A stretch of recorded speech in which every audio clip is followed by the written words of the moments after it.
Masashika is an ugly loser otaku until the most popular girl in school falls in love with him. But she isn't just any popular girl. She is so popular that all the students stare at her, envying the ground she walks on. One morning, Walmart Timothy Chalamet walks up to her thinking his $2 haircut is enough to raise her up, but Alia rejects him immediately. The idiot tries to save face by switching tactics to getting her number. However, Alia shatters his self-worth and tells him she has zero interest in him, leaving him speechless. The rest of the school lose any hope of bagging her since she just roasted the hell out of the most coveted boy in school. Later, Alia arrives in class and finds Masashika catching up on his sleep, so she kicks the moron awake and asks if he was up all night watching anime again. He admits to the allegations but explains that he had something important to do after watching. Alia thinks he was on some Twitter thread, but it turned out that the virgin loser was staying up watching anime recaps. Alia calls him insane, but Masashika insists that if it's for the culture, they'll gladly be put in straitjackets. She then stares as he yawns wide enough to accommodate an eggplant. Then she says something in Russian. He asks what it was, and she says it means he looks pathetic. Their first period is chemistry, something these two have plenty of, and when Masashika realizes he forgot to bring his textbook, he joins tables with Alia to share hers. While the teacher drones on, Masashika fights to stay awake, but when he loses, Alia sticks him with her pen, causing him to raise his hand. The teacher asks what the answer is, so Masashika looks to Alia for help. She points him to an answer and Masashika confidently repeats it, but he ends up being dead wrong. The teacher then turns to Alia to bail him out, and she instantly gives up the correct answer. Masashika can't believe the betrayal and asks why she would throw him under the bus like that. Alia claims she was pointing out the question number, but Masashika just knows she's full of shit, especially with that evil smile. Suddenly, she repeats that word in Russian, which catches Masashika off guard. When he asks what she said, she calls him stupid, but Masashika has a secret. He's been able to understand her Russian this entire time, and she was actually calling him a cutie. This rocks his whole world, trying to figure out what she means, but she continues to play dumb. He's able to understand her since he played with a Russian girl when he was a kid, but he never thought he'd find himself being rizzed up by a Russian baddie who doesn't know he can understand her. If he admitted he knew, she'd probably die of embarrassment, and he can't afford funeral expenses. Later, Alia catches Masashika messing with his phone and reminds him it's forbidden to use it unless it's an emergency, but he just ignores her. Frustrated, Alia grabs the phone to see what this filthy degenerate is up to anyway. When she sees the goddess of the moon with silver hair, she hands the phone back annoyed. Then she switches to Russian and says her hair is silver too and calls him a cheater. Masashika catches that and starts to glitch, but when he asks what she said, she calls him a game junkie. The airhead immediately loses focus and starts explaining how he's not a true junkie since he doesn't have his own Twitch stream yet. Alia simply looks away, realizing there's no hope for him. Later, Masashika has lunch with his friends when they notice the student council walk in. Alia, the treasurer, Yuki, the spokesperson, and Maria, the secretary and Alia's sister. The boys agree that the Kujo sisters are smoking hot, but Maria turns down everyone who asks her out, saying she's dating someone already. Alia says Takeshi's got no shot with her since his head is shaped like a doorknob, so Takeshi calls him out on being full of it just because he's friends with Alia. Meanwhile, the girls look around for a place to sit, and when Yuki spots Masashika's uninterested look, she asks if they can sit with them. The boys agree, so the girls join them and Yuki notices Masashika got ramen just like her. However, when she realizes the food tastes like battery acid, she suggests bringing it up with the student council. Masashika warns her not to bring personal preferences into admin matters, but she fondly tells him she's only joking. At that moment, Alia looks at Yuki like she's some shit stain and asks if they're friends. Yuki explains that they've known each other since childhood, since they went to the same preschool. When Masashika asks if the girls are friends too, Yuki says she'd like to be, but Alia warns her that being friends with her isn't exactly fun. At that point, the boys decide to take their lunch elsewhere, and Takeshi explains the girls are just too shiny for their virgin eyes. Once the dead weight has been dropped, Yuki inches close to Masashika and asks if he's considered her idea of joining the student council, but Masashika says he would rather watch that 2010 Airbender movie we don't talk about. Yuki tells Alia that Masashika used to be her vice president back in middle school, and he's very capable, so Alia switches to Russian and says she doesn't have to tell her that. Later, Yuki says her goodbyes and Alia says she's surprised any girl would want to be friends with him. Masashika points out that she's his friend, which surprises Elia, who agrees and suddenly walks away, leaving Masashika confused. Later, Masashika dreams of the good old days when he used to play with a blonde Russian girl. When he wakes up, he remembers how he was such a simp that he studied Russian just to talk to her, yet he doesn't remember her name. The next morning, Masashika goes to class early and tidies up before everyone else arrives. Alia is the first show up and thinks hell must have frozen over for his bum ass to have woken up early. Masashika notices the dirt on her socks and asks if she stepped in a puddle, but she sits down and explains that she got splashed with mud by a passing truck. She suddenly changes the subject and asks if he'll join the student council after all, but he insists that he'd rather swallow nails. Alia tries to ask something else, but gets embarrassed and tells him to forget it. She then begins to remove her socks, which makes Masashika weak in the knees. When Alia sees how shy he is, she gets a cultured idea and tells Masashika to get her spare sock from her locker.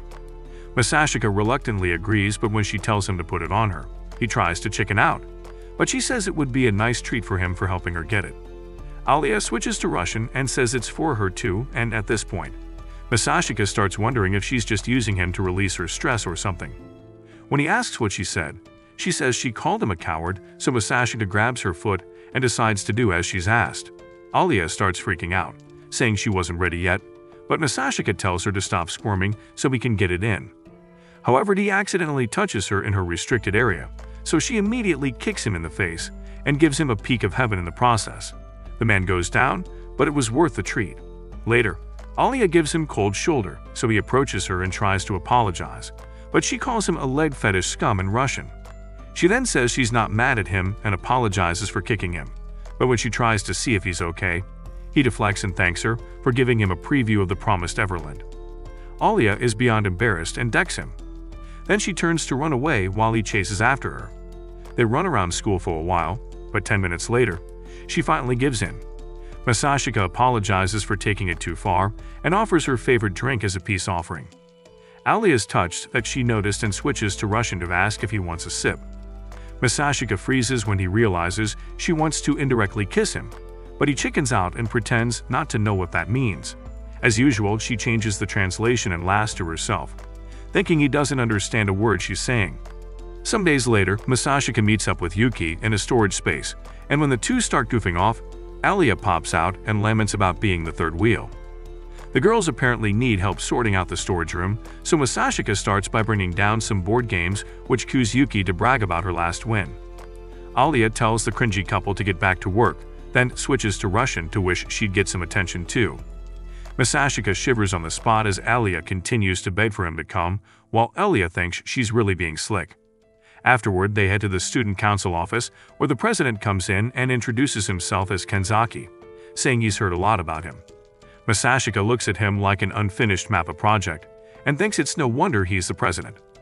However, when he tries to leave, Kenzaki insists on buying him dinner to show his appreciation. Masashika tries to decline, but Yuki tells him he should accept since he's only going home to meet tumbleweeds. Kenzaki wonders how Yuki could possibly know what Masashika will meet at home, but Yuki simply says they go way back. Kenzaki then invites the girls to dinner with them, and they accept. At dinner, Kenzaki praises the group for finishing their task so quickly, so Yuki starts hyping Masashika up as the reason why. Kenzaki asks him if he'd like to join the student council, but Masashika declines once again, saying he'd rather step on a Lego. Kenzaki tries convincing him by saying it'll greatly improve his recommendation, but Masashika only cares about recommending a manga he'll jizz to that night. Yuki adds to the pestering, so Masashika asks why she even needs him when she's a shoo-in to win. But Kenzaki reveals that's not true, especially since Alia is planning to run too. This surprises Masashika, but Alia confirms that she'll be running for president too. After dinner, Kenzaki suggests Masashika walk Alia home while he takes care of Yuki, so they split up. Alia seems particularly cold to Masashika, and when she reaches her stop, she leaves without her usual Russian simping. Masashika arrives at home and can immediately tell he's not alone. Inside, Yuki casually relaxes on the couch, so he asks what she's doing there, but she ignores him and reads through her favorite manga, hoping its main couple is from Alabama. Masashika calls her out on pretending to be childhood friends in school, but Yuki insists that being siblings doesn't contradict that. They then refocus on the cultured comic she's reading as she demonstrates that otakus aren't born, they're made. The next morning, Masashika wakes up to find Yuki on top of him, but he tells her he's not interested in going Targaryen with her. Later, they head to the mall together, and Yuki checks out some clothes while Masashika feels his lungs closing when he sees the price tag. While they shop, Masashika asks Yuki if she's also noticed a silver something at the corner of his eye. So Yuki says that she's way ahead of him and noticed the peeping Tom a while ago.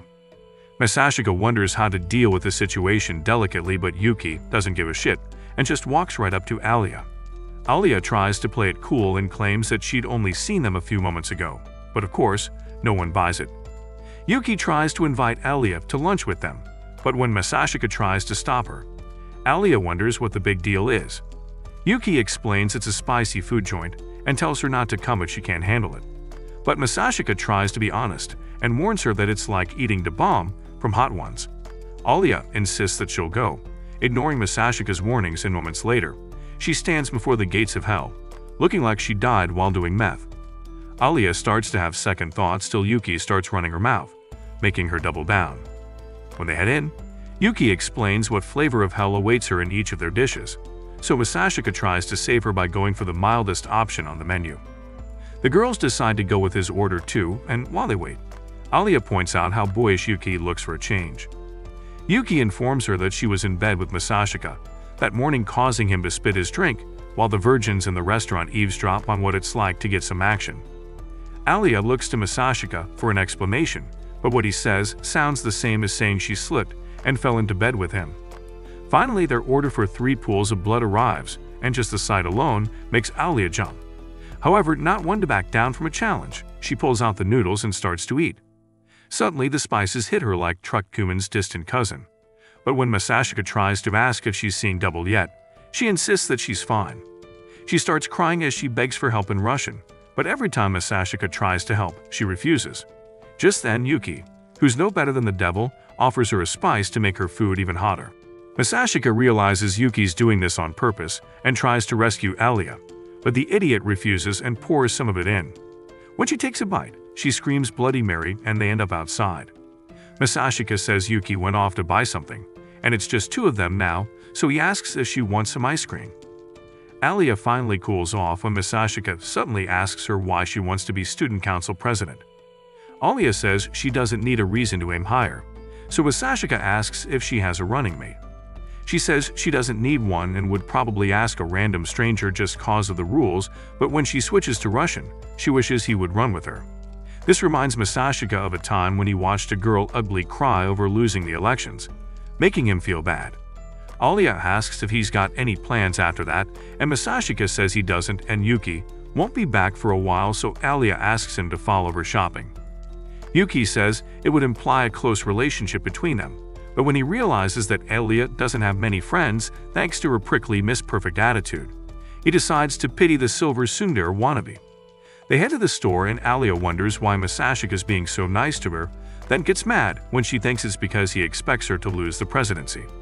She heads to the changing stalls angrily and intends to blow him away with her fashion sense, but before she starts stripping, she realizes otakus have active imaginations, so she tells him to move farther away so he doesn't hear the sounds. Relieved, she starts giving Patreon subscribers some content, then she throws on a cute outfit to show him. Suddenly, she wonders what she'd do if he has no reaction at all. When she opens the curtain, Masashika tells her she looks great, and even puts effort into the compliment, unlike you do when your girlfriend asks if she looks fat. Alia draws the curtain and proceeds to have a heart attack, while Masashika simultaneously experiences liver failure from the embarrassment. Alia wonders if he's used to giving compliments because of that bitch-faced Yuki, so she decides to try a boyish outfit like her. Again, Masashika makes her turn red when he tells her she looks cool. Alia tries on outfit after outfit after outfit just to milk compliments from Masashika, who's probably dying inside. This time, she decides to go with something risky and maybe tease Masashika with some skin. However, when she opens up to show him, she finds Yuki standing there in a blank stare from Masashika. Alia switches to Russian and wishes she could disappear, so Masashika translates for Yuki, who calls her a big baby.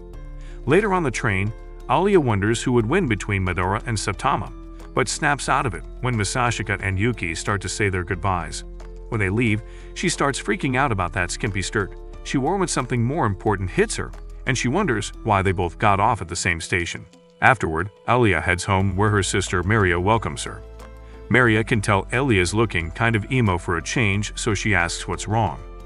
Alia tells her about Masashika and his childhood friend, making Maria happy that a boy could finally break through that vibranium heart of hers. Alia tries to play it off, but Maria asks her point blank if she likes Masashika. Alia deflects and insists they're just friends, so Maria asks how that's possible since he's an indifferent slacker, which Alia hates. Well, it all started 6 years ago in Russia when Alia's class was split into groups for a class project where the winners would get a prize.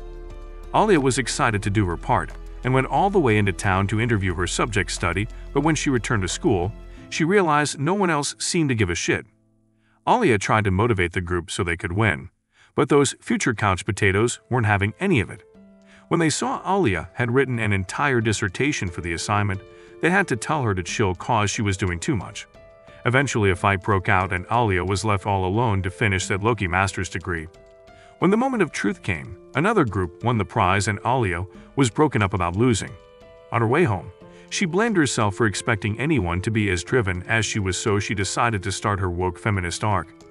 Years later, she transferred into the prestigious Japanese school where she met the deadbeat loser sleeping beside her. They exchanged introductions, but from one period to the next, Alia could see Masashika was an S-tier slacker who probably got exhausted from breathing. However, she wasn't surprised, since she'd seen this type of behavior before. When the school festival rolled around, the kids all had different tasks to do, so Alia shouldered hers alone. Some girls tried to get her to relax since it was just a school festival, but Alia was determined to put her all into it. She'd pricked herself over and over, but still insisted on finishing. Masashika suddenly bust in, knowing Alia would be working herself to death. He advised her to go home, assuring her that everyone would pitch in the next day, but she insisted on staying. That's when he showed her a permission slip for the handicrafts club to stay in school and assist them, which shocked Alia, who wondered how he arranged it. Masashika explained his methods and told her there was no point in doing it alone. But this ticked Alia off, as she didn't understand what was so wrong with taking the festival seriously. She gave one of those eye-rolling speeches about not compromising on quality and insisted there was nothing wrong with working so hard since no one else cared as much. Masashika reminded her that the whole point of festival attractions is to work together, so she should be using the emotional blackmail to guilt-trip the others into working hard with her instead. However, when he sees he's at risk of receiving another speech, he apologizes and appreciates all her efforts. Alia finally agrees to head home, but she wonders what Masashika's deal is. The next day, the boys really stepped up to the plate to Alia's surprise. Not only do they get their shit done, but everyone has fun doing it, including Alia. So when the school festival starts, it goes off without a hitch. Alia finds Masashika sitting alone at the after party and decides to join him. He asks if she's not joining in on the dancing, cause she has 2 left feet. Alia assures him her feet can do things he'd only ever seen on incognito mode, but she refused to dance with her many admirers. Masashika calls it a typical ice princess response, and it's apparently the first time she'd heard the nickname. Alia looks annoyed by the name and explains that the princess part makes her sound like she's some silver spoon nepo baby. She can't exactly help it, but she's never coasted by based on daddy's name alone, so she hates it when her efforts get ignored in favor of her birth. Masashika understands and agrees not to call her the name, which pleasantly surprises Alia. She thanks him for getting through her thick skull so she could enjoy the festival with everyone else and apologizes for hitting him with that preachy speech about hope. Masashika tells her it's fine, but Alia insists on repaying him in a tangible way and asks what he wants. Masashika gives it some thought and asks her if she's got a real nickname. When she tells him it's Alia, he asks for permission to call her that. She asks what's in it for him, so he basically says he'll have bragging rights for being chummy with the class idol and thanks her for the honor. Just then, the smell of desperation clogs the air as the Alia fan club shows up to ask her to dance. The boys start arguing over who should get the first dance and even invade her personal space to convince her. Alia gets overwhelmed by the raging simp body sprays, so Masashika grabs her hand and tells the boys she's already taken. Alia's heart almost shoots out of her southward cheeks as she stares at Masashika in surprise. Masashika challenges her to see how fast she can pick up the dance, and she gladly takes him up on his offer. From then on, Masashika returned to being the sloth prince, so Alia began showering him with venomous violations, but deep down, she'd officially been rizzed up. In the present, Maria praises their cute love story while Alia insists that it's not like that since they're merely friends. However, Maria knows a friends to lovers trope when she sees one since she has experience with her mystery locket lover. Alia admits that Masashika does pull through when it counts while Maria starts gushing about her sotkum, making Alia want to barf. The next day, Masashika arrives at the student council to cover for Yuki. Maria gets excited to meet him and introduces herself as Alia's big sister and council secretary. Masashika asks if she needs help with her shopping, but Maria tells him not to be so formal since he's friends with Alia. She grabs his hands and says it's a pleasure, but something about it seems strangely familiar to her. Maria asks what his first name is, and when he tells her, she realizes something, but after hesitating, she apologizes for freezing and says it's nice to meet Alia's friend. She then switches to Russian and tells him to get going, but Masashika asks what that meant.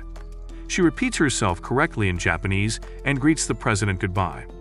Later, they go shopping for office supplies when Maria loses focus on a cute plushie and suggests getting one for each council member. Masashika assures her Kenzaki will die a virgin if she does that, so they agree to Ken the idea, but she insists on getting one just for herself. After they walk back, and Masashika pities Alia for having such a chaotic sister. They get to their next stop, and he offers to hold the plushie, so Maria names it after Alia and tells him they look good together. They head into the tea shop where Maria gets busy with the store owner while Masashika stands aside, realizing that Yuki would be better at this since their mother taught her. He remembers how his father broke the news of their divorce when he was a kid, so Masashika chose to go with his dad while Yuki chose to stay with their mom. Maria snaps him out of his "that's so Raven" moment and sees that he looks like he's in pain. She gives him a hug and pats his hair, which feels shockingly familiar and calming for him, till she burns him with a hot tea and ruins the moment. Later, Masashika and Maria return to the student council room, and Kenzaki tells her not to leave her creepy demon plushie behind. They hand him the supplies they got, and when he takes a look, he thanks Masashika for stopping Maria from turning the office to 5 Nights at Freddy's. On that note, he asks Masashika if he'd be joining the student council, but Masashika insists that he'd rather watch paint dry, but he wouldn't mind helping out sometimes. Maria suggests he could just join on paper, making Masashika wonder why they're so hell-bent on getting him to join anyway. In return, Kenzaki asks why he'd rather get drink sewer water than join, suspecting there's something more going on. Kenzaki reminds him how he was the GOAT when he was VP in middle school, but Masashika says he didn't have goals worthy of the position. Kenzaki tells him he's nothing special and reveals that he only became the president just to pull a baddie that was out of his league. This surprises Masashika, so Kenzaki pulls out a picture of a land whale and shows it to him. When Masashika wonders who it is, Kenzaki reveals it was him 2 years ago. Masashika says he looked like he ate his twin brother, and Kenzaki admits that he was a lazy bum on top of it. However, everything changed when he fell for a 10/10 that would never look at Jabba the Fat twice. That's when Masashika realizes the nerd managed to pull Chizaki with presidential wreaths. Kenzaki points out that even Maria joined because Chizaki asked her to, so Maria pleads guilty as charged and explains that it doesn't matter why you join as long as you work in favor of the students. Kenzaki then tells him that he and Yuki made a great team in middle school, and Masashika has nothing to be ashamed of. At this, Masashika remembers the good old days with his sister. Kenzaki spots this and assures him it would be fine if he joined just to make someone else president. Masashika promises to think about it, so Kenzaki and Maria move on to something else while Masashika wonders if he really wants to make someone president. When he asks where Alia is, Kenzaki says she's off settling a dispute between the baseball and soccer teams. Apparently, both teams have asked for permission for the school field to practice for upcoming events. The soccer team has qualified for regionals, while the baseball team has pro scouts coming to observe. Normally, Chizaki would be in charge of settling disputes, but this time, she's away on officially convenient duties, so he sent Alia, who seems to be having trouble with it. Hearing this, Masashika decides to see if the groups are fighting. Meanwhile, the baseball and soccer teams are right in the middle of a stare-off while Alia watches. The guys argue over whose match is more important, but when Alia tries to chime in, the soccer team asks what her bright idea it is. Alia suggests they use the Riverside Park to practice, so the soccer team tries to throw it to the baseball team, but they refuse to budge. However, both of the team captains remain suspiciously quiet along with the management team. As the boys continue to argue, Alia starts to realize she's shit at this. That promise she made to herself all those years ago was finally coming to bite her in her well-rounded peaches. Since she's basically been a bitch to everyone, no one would ever want to listen to her. As she begins to cry, she switches to Russian to ask for help. Just then Masashika pops in and announces that he's now in charge of Student Council General Affairs and is there to help. A few seconds ago, Masashika had walked up and heard the teams barking at each other, while Maria struggled to calm them down. He knew Alia's approach was doomed to fail, but he figured it was good experience, and was really going to pretend he didn't see nothing. However, he suddenly heard her asking for help in Russian, and it was a sound his simp ears just couldn't resist. Both teams recognize Masashika from his middle school tenure, so Masashika offers up a compromise. The baseball team would practice Riverside, since they have fewer members, but in exchange the soccer team would send over some members to help with the process. The boys begin to object and Alia tries to calm them, but Masashika simply looks toward the management team. Suddenly, the head manager offers to have her team help out, so the baseball guys do a complete 180 and accept, hoping it hits something other than a home run. The boys finally settle the dispute and Masashika closes the matter, asking them to file official requests the next day, while Alia stares in surprised Pikachu. Afterward, they head back to the office and Masashika apologizes for butting in and making her look bad. Alia lets it slide, but asks why he made that proposal, almost as if he knew the soccer manager would offer to volunteer. Masashika is surprised that Alia managed to notice, so she points out that he was staring at her the whole time. That's when Masashika explains that the manager is actually dating the baseball team's captain. Of course, Alia wouldn't notice since she was too busy monologuing, but the baseball captain hadn't said a word the entire time because he was trying to help his girlfriend, but also had to keep his priorities straight. Masashika knew the manager would jump at the proposal and everyone would get a happy ending. The baseball team could lose focus on free gyats, the soccer team could kick each other's balls, and the lovebirds could hit when no one was looking. Masashika spots Kenzaki, who asks them how it all went. Alia says Masashika worked his magic, so Kenzaki commends them, but Masashika calls him out on setting the whole thing up. Kenzaki admits to the allegations and asks if Masashika has finally made up his mind. Masashika commits to swallowing nails and stepping on Legos just to join the student council, so Kenzaki invites him to the office to get started. Later, Alia and Masashika head home while Masashika laments getting played by yet another anime glasses guy. Alia asks if he's joining the council just to run with Yuki for council president, so Masashika asks if she'd give up on being president if he was. However, Alia insists that she'll never back down, even if it means going up against him. Masashika figured she'd say that, so he offers to make her student council president. Alia looks surprised, but Masashika assures her that if that's what she wants, he'll stand with her, and for her, so he stretches out his hand. Alia wipes her tears away and takes his hand, and he announces they're officially a team. However, Alia says something in Russian that reminds him of the Goldilocks from his memory. The familiar feeling makes him smile until he realizes Alia's cutting off the circulation in his hand.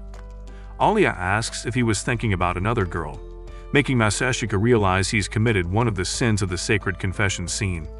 She asks if he was thinking about Yuki after promising to be there for her, but even though Masashika denies it, Alia's only way to move forward is to leave a palm print on his face. Afterward, she stretches her hand to help the idiot up. On the way home, Masashika brags that his steez has increased from the slap, but Alia roasts him for having a barely functioning brain. When they arrive at Alia's building, she asks if he's lost feeling in his cheek, but Masashika claims that he's fine. Just then, Alia moves closer and kisses his cheek, shocking him. Alia wonders why he's so surprised, but Masashika can't figure out if that was just cheek to cheek. Alia leaves with zero answers, making Masashika wish she told him what she did in Russian. It turns out that Alia had actually told Masashika she loved him in Russian earlier, and now she's having a full-on meltdown. Even if she loved him, which she refuses to admit, he'd probably just laugh in her face if she confessed. As Alia continues to fight her pillow demon, she hears the door close. When she checks, she sees Maria sitting down, looking like something's bothering her. However, when Alia asks what it is, Maria pulls out the plushie and distracts her with it. As she walks away, she mentions meeting Masashika and understanding why Alia would fall for his ruse. Alia once again denies the allegation, so Maria advises her to confess quickly before someone else steals him away from her. Meanwhile, Masashika starts cringing from the corny rees he displayed that day. He wonders if Alia's love confession is real, but thanks to some copium overdose, he convinces himself it couldn't be. Then he remembers his parents' frequent roast battles when he was a kid and concludes that love is as useless as Sakura in Team 7. When he returns home, he sees Yuki's shoes outside and figures she probably set him up to join the council. He reluctantly walks in only to find Yuki with her fruit garden on full display. Somehow Masashika doesn't bat an eyelid and accuses her of doing it on purpose. Yuki admits it, and when Masashika asks why she would do it, she explains that they'd never had the walking in on her cliché. Masashika didn't think it was possible to be this dumb, but apparently too much plot can give you brain rot. After borrowing some of Masashika's brain cells, she calls it an apology for tricking him into joining the council. However, Masashika calls her brave for thinking her package was enough. When Yuki insists that she saw him checking her out, Masashika reveals that guys prefer sneak peeks to bare cheeks. Yuki takes her L, but insists he looked her up and down, so Masashika cracks and admits he checked out her top half. Later, Yuki dries her hair in his room and asks if Masha and Kenzaki managed to recruit him to the council. He confirms it, then breaks the news about running with Alia for president. Yuki can't believe Alia cucked her like that and laments to God for punishing her with C-cups, while Alia is packing enough cups to end world hunger. Yuki insists that her package is small but mighty, and offers to let him cop a feel, but when Masashika refuses, she says he already took her first squeeze back in elementary school. When he asks if she's serious, Yuki goes straight-faced and narrates a game of tag from their childhood that turned into a game of grab. However, Masashika knows he wouldn't have forgotten if God gave him a miracle. Yuki finally lets up, so Masashika reminds her that she could barely play thanks to her asthma. So Yuki rejoices that she's well now and hands Masashika a brush to make it up to her. While he brushes, he apologizes for picking Eldia over her. So Yuki assures him a little sibling rivalry would be great for the plot.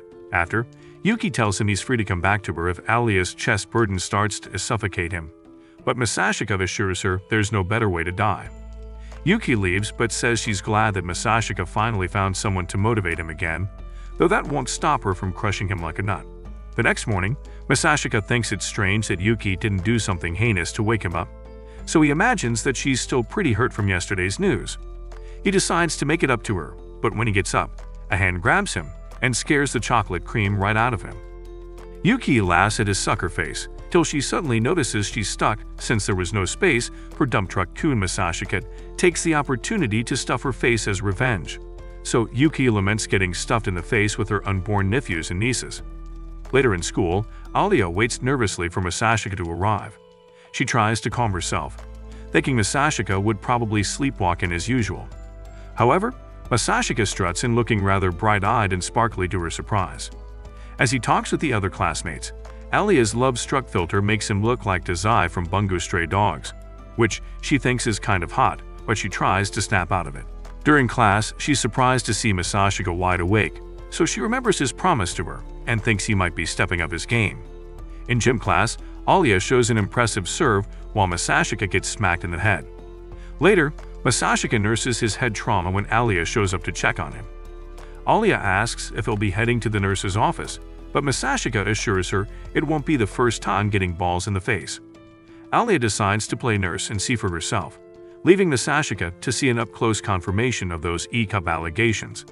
Masashika struggles to control himself, but when Alia starts fiddling with her hair, she gives him a pit view that almost sends his Willy Wonka to make some white chocolate.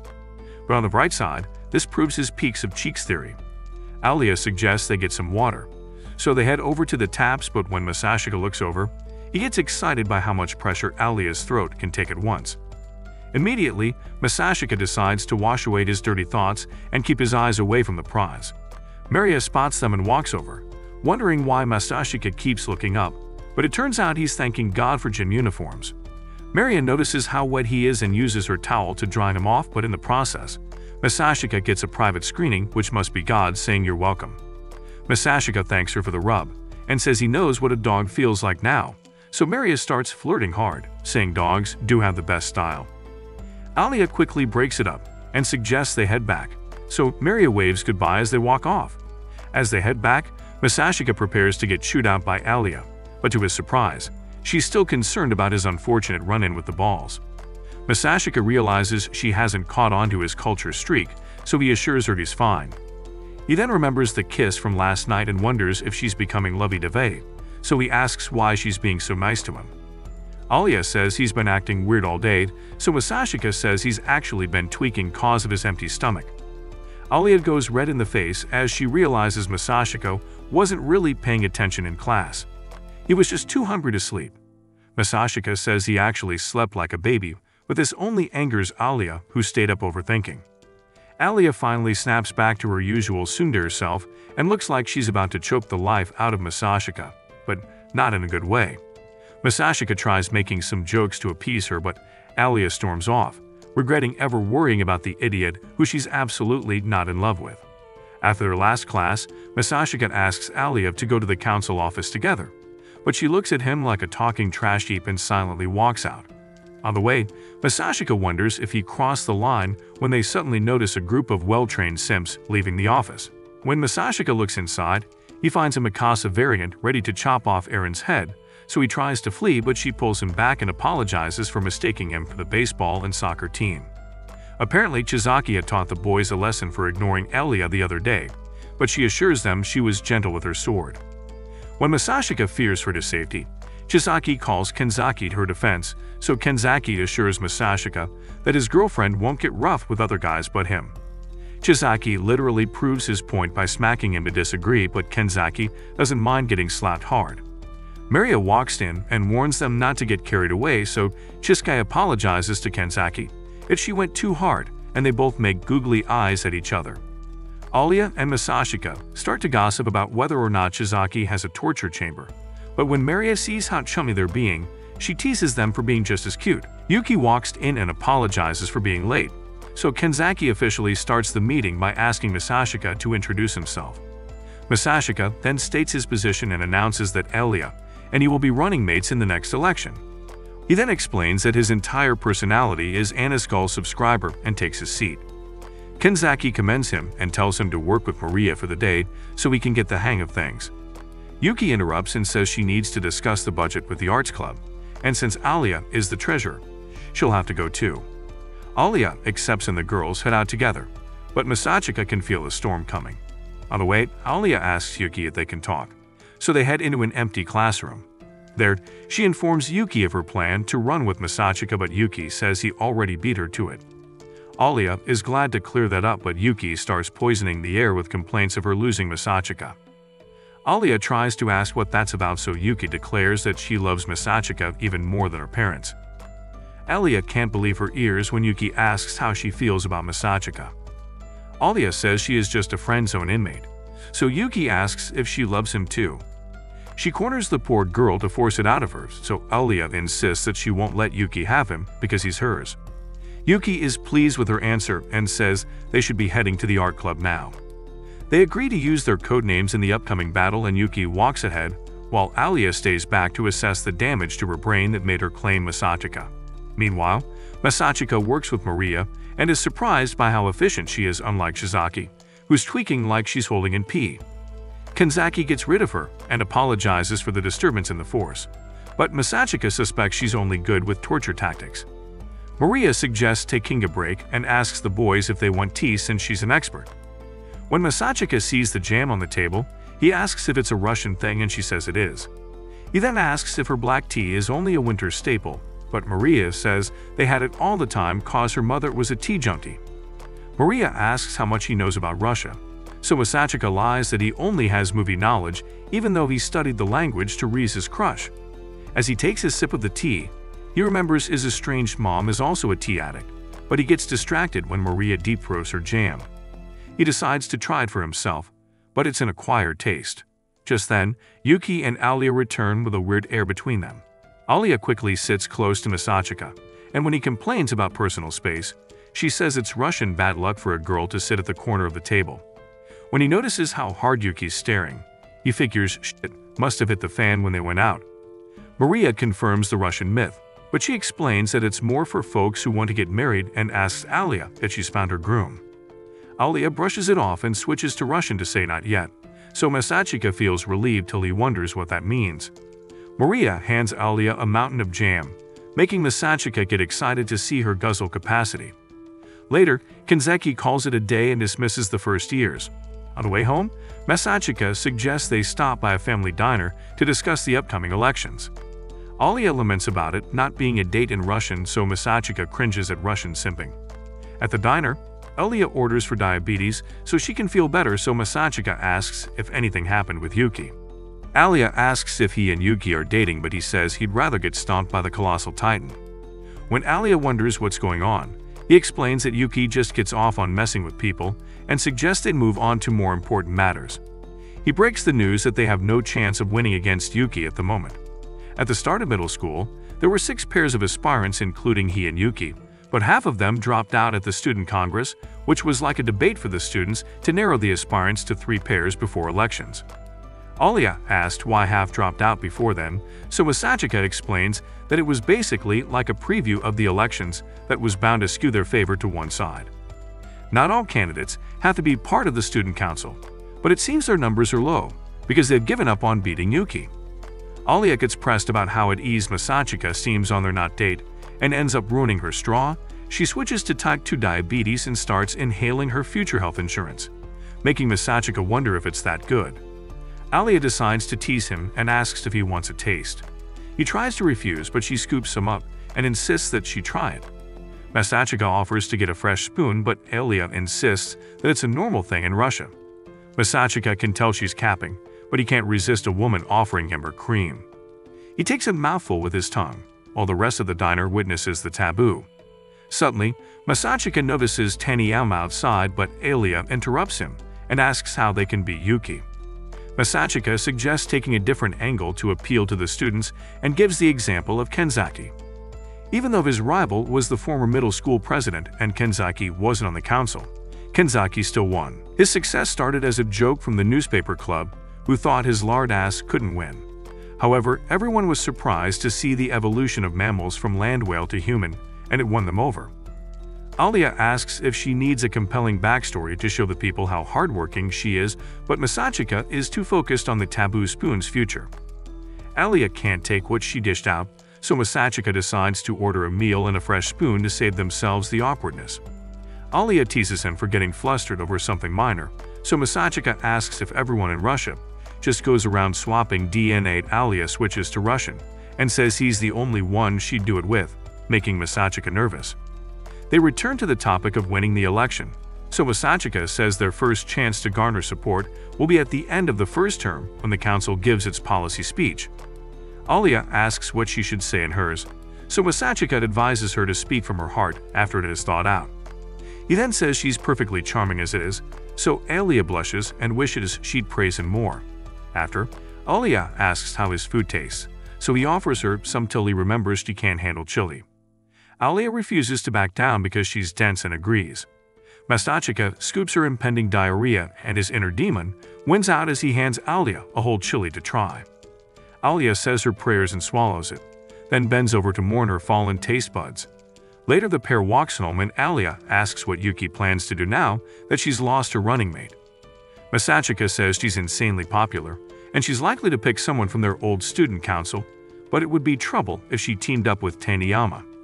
She was Yuki's opponent back in middle school, but her campaign ended in bitter tears. However, Masachika says they'll find out soon enough. The next day, Yuki introduces someone to the council and Masachika almost chokes as Ayano walks in as a new member of the student council, joining general affairs with Masachika. After exiting the room, Masachika hears a faint sound calling him master. Just when he is about to take out some holy water from his pocket, Masachika notices Ayano standing behind him. The girl tells him to please follow her, and Masachika decides to comply. As the two enter a less crowded space, Ayano asks Masachika if the news of him running for presidency with Alia is true. When Masachika confirms, Ayano reveals that the head of the family, aka his grandfather, is very upset about this as he doesn't want him to get in Yuki's path to greatness. Hearing this, Masachika grits his teeth in anger, as he recalls how the old boomer told him he is no longer a Sue when he left the house and how it was his bright idea to keep his relationship with Yuki a secret. Sighing at his daddy issues, Masachika asks Ayano if she is here to sniff out his true intentions on someone else's command. But Ayano discloses to him, revealing that since she is Yuki's retainer, it's her job to find out what the other party wants. Realizing Ayano is as thick in the head as the jizz rag under his bed, Masachika assures her that he didn't intend to go up against Yuki, but he had to do something to further the plot with Alia. But since Ayano is a basic Becky, she fails to comprehend this and asks Masachika if he is purposely hurting Yuki to protect Alia's dream because his heart goes doki doki for the Russian.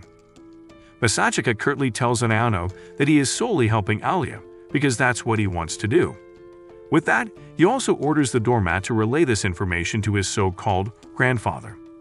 Thankfully, Ayano gets the memo, but before leaving, she asks Masachika what he feels for Yuki. In response, Masachika tells her that Yuki means the world to him, and that hasn't changed. Later on, Masachika chills with his bros when Takeshi and Hikaru excitedly show him a magazine featuring women with badonkers and ask him to pick one for freaky time. At first, Masachika tries to tell his friends he is not into fatherless girls, but since he doesn't want the boys to think he has erectile dysfunction, he ends up picking a brown-haired girl. This leads to the boys telling him how the girl he has selected looks awfully like Maria. When they further ask Masachika if Maria is someone he would think about when he is Jack and the Beanstalk, Masachika reminds them how Maria has a boyfriend. All of a sudden, Masachika feels as if someone is throwing daggers at him. When he turns around, Masachika finds Alia looking at him.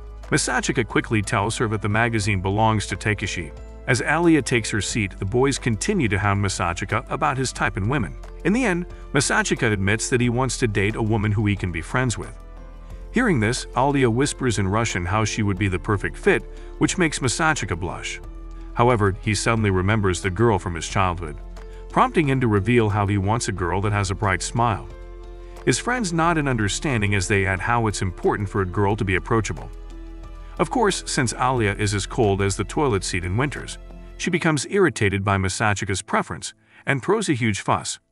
After berating Masachika for having a type, Alia confiscates Takeshi's jizz magazine. In the meantime, Yuki asks Ayano if she is satisfied with her interrogation.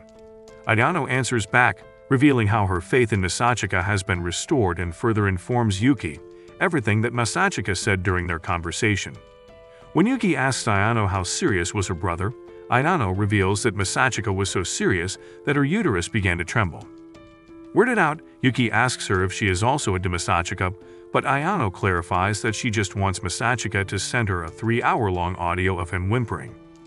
Hearing this, Yuki tells Ayano that she's a freak and she likes it. Before leaving, Ayano tells Yuki how Masachika said she is very dear to him. Yuki loses her mind upon hearing this and admits to Ayano that she was about to go ham on Masachika, but luckily, this is a child-friendly show. To further appease Yuki, Ayano reveals how everyone thinks Yuki will win the election, as everyone thinks Alia is doing something reckless by challenging her. Hearing this, Yuki rejoices as she tells Ayano how she has waited for a showdown between her and Masachika, who is also as smart as like her, and now she finally has the chance to show everyone who is the better sibling. Yuki then turns to Ayano and asks her if she looks scarier than a baddie without makeup at this moment. Later that day, the student council gathered together in the room. While Ayla, Yuki, Maria, and Ayano play bluff, Masachika, Kenzaki, and Shizaki observe them from afar. The boys discuss how Alia looks cold but actually wears her heart on a sleeve, while her older sister, Maria, is harder to read. Shizaki further adds how Maria even looks like she has a few screws loose, prompting Masachika to side with her. Their conversation is then suddenly interrupted by Ayano.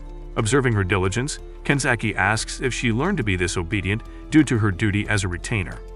To which Ayano reveals that she learned everything from her grandparents, prompting Masachika to disclose how Ayano's grandparents used to work for Yuki's family. When Shizaki and Kenzaki inquire about her parents, Ayano informs them that her parents are office workers, and she became a retainer because she has a humiliation kink, and of course because she admires her grandparents. During the conversation, Ayano admits to the group how she trained all her childhood to become the best doormat anyone has seen. Suddenly, Maria joins them, revealing how Alia scolded her for being annoying. While Kenzaki and Shizaki worry about Alia's well-being, Masachika and Maria assure them that Alia is actually enjoying the game with Yuki. which is apparently very rare. Wanting to stock up on some refreshments, Maria asks Masachika to come with her to the convenience store. After collecting everyone's orders, the two walk towards the store when Maria thanks him for joining Elia in her quest to become the president. Masachika shrugs it off, but Maria states how it's a big deal since Alia is very competitive. With his support, Alia now has someone to rely on. Hearing all this, Masachika asks Maria if she purposely hides her competitive side from Alia. Maria admits that her sister is a very serious child who tries her best in everything, and because of that, she doesn't want to become another battle that Alia has to conquer. As they approach the vending machine, Maria tells Masachika that she is going an extra mile for Alia because siblings have a very complicated relationship. This prompts Masachika to think about his own sister, and he wonders if Yuki is purposely playing dumb for him. However, he quickly shrugs the thought off, realizing Yuki is actually stupid. Maria then turns to Masachika, accusing him of doing the same, but Masachika reveals that he just acts like a Dutch bag because he just wants to live an easier life. As a result, Maria pets his head and commends Masachika for doing the bare minimum. The next day, Alia is approached by Taniyama, who sternly asks her if she got under Masachika to make him partner up with her. Bamboozled by the accusation, Alia becomes nonverbal until Masachika joins them after seeing the commotion. As he asks her to apologize for her indecent words, Taniyama instead calls for a general meeting, determined to kick Masachika out from the student council committee. The next day, Kanzaki informs them that Taniyama wants to hold a debate on whether teacher screening should be used for student council entry, so Masachika and Alia agree to beat her at her own game and solidify their candidacy against Yuki. Later, the pair works on Alia's points to counter the opposition when Alia asks if he's on bad terms with Taniyama. When Masachika says they were on fine terms before, Alia wonders why she's now out to drag him on the streets of Twitter. Masachika suggests that Taniyama might think he's only doing this to shag a white-haired baddie, so Alia feels bad that he can't tell what cheap hair dye looks like. Later, Alia and Masachika get ready for the debate when Miyame shows up. She tells Alia she's Taniyama's running mate and wishes her luck, so Alia is surprised that she's not as venomous as Taniyama. Masachika says Miyame is one of the most popular girls in school, but advises Alia to stay focused on Taniyama instead. As the students wait for the debate to start, they wonder what Alia plans on bringing to the table. Meanwhile, Alia has flashbacks of the time she was ignored like a try-hard Tinder profile and wonders if the crowd is going to swipe left on her too. Even though Alia tries to toughen up for Masachika's sake, the whispers and laughter leave her paralyzed until Masachika appears. He suddenly asks if she's really in D-cup, making Alia switch focus to hiding the evidence of her stuffed bra. But when Masachika sees that she's calmed down, he asks who her enemy is. Alia thinks it's Taniyama, but Masachika tells her it's actually her OCD and advises her to just do whatever she thinks is cool and he'll handle the rest. With that, Kanzaki announces the beginning of the debate and calls Taniyama up to state her case. Taniyama confidently walks up and informs the students that the student council randomly chooses any couch potato and glue sniffer to join the team. She then asks the students if they really want some nose-picking weirdo leading them, and the students begin to see her point. Masachika starts to sweat when he realizes that Taniyama is stooping to the depths of cancel culture. Taniyama closes her argument by asking for their support in creating a student council they can all respect, so the students applaud her as she leaves. Next, Kanzaki calls up Alia, but the students feel she might as well pack up and go home after that Optimus Prime level speech. Alia walks up, remembering Masachika's advice to do things her way, so she starts by introducing herself, since some of the peasants have never heard her speak. Alia's argument is that involving the teachers in the decision-making would only infringe on the council's authority, which would strip the president and the VP of some of their power. She reminds the cannon fodder that the academy prides itself on student autonomy, so if they involved the teachers, it would be the same as crying mommy for a boo-boo. The students start to consider that maybe glue sniffers aren't so bad if the president deems them sane. Masachika is proud of Alia's final FU to Taniyama, while Kanzaki announces the start of the debate. Taniyama quickly goes on the assault and points out that the council has accepted every volunteer recently, and when Alia asks what wrongs with that, Taniyama says she's worried about a downturn in performance. Alia starts putting Taniyama in her place, making her flustered, but when Miyame sees this, she quickly summons her Twitter warriors. Suddenly, one of the NPCs points out that Alia is an outsider, making everyone wonder what she can possibly know about their school's nuances. Masachika realizes the girls are playing dirty while Alia gets flustered by all the gossip flying around. Her vision starts to blur, but before she collapses, Masachika shows up and tells her to leave the rest to him. He then takes over and makes a light joke about Alia needing some milk.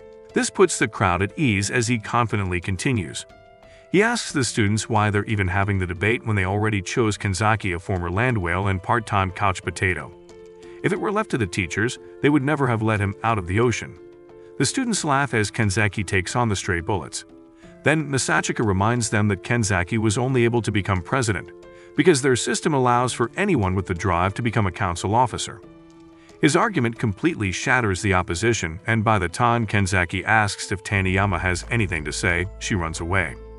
More surprising, Alia runs after her, and since Miyame recognizes that she's just there to look pretty, she gives up immediately. She apologizes for the word exit, and Kenzaki officially declares the debate over. Meanwhile, Taniyama starts to spiral as she laments how much faith she had in Yuki and Masachika's teamwork, which was the copium she needed to step down. However, when she saw Alia and Masachika together, the reality of her worthlessness caught up with her. Suddenly, Alia grabbed Taniyama and was surprised to see her eyes sweating already. Taniyama then reveals that she was only fine with being a loser in the face of true love, but now, Alia has ruined it. Alia asks if she has any other insults or curses. She wants to hurl out, but Taniyama admits she has no right to blame her for a fanfic she created in her head. At that moment, Miyame runs up and tells Alia she'll take care of the crybaby herself, so Alia starts to leave when she pauses and tells Taniyama that she doesn't know why Masachika chose her either, but she promises to do her best to show Taniyama he made the right choice. Miyame points out that Alia isn't so cold-hearted after all, and Taniyama agrees that it must be why Masachika chose her. Meanwhile, Yuki does her evil villain analysis and calls Masachika such a softie, saying he won't be able to win without killer instincts. When Ayano shows her doormat tendencies again, Yuki scolds her for not knowing how to play the evil villain and ooze boss aura. Ayano apologizes for her vanilla personality and makes up for it by turning into a standing fan. However, she undoes her good deed when she reminds Yuki that giving off boss vibes a trait of characters who lose. Later, Alia tells Masachika about Tanimaya putting him and Yuki on a pedestal, so she promises to give the elections her all for his sake and hers. Alia then asks why Masachika chose her instead of Yuki. He explains that he mainly ran with Yuki out of guilt. Though Alia doesn't get it, Masachika remembers how he left her to go with his dad. Then he felt bad because while other students were running for their own noble reasons, Masachika was only doing it out of guilt. Everyone thought he was some shadowy mastermind, but Masachika was actually avoiding the spotlight. However, he tells Alia that this time, he's running for vice president because he wants to be her running mate. When Masachika sees Alia's reaction, he gets embarrassed and says it wasn't between her and Yuki or anything. Alia teases him, so Masachika asks why she's also running with him, making Alia say something in Russian. When he asks what she says they should get going.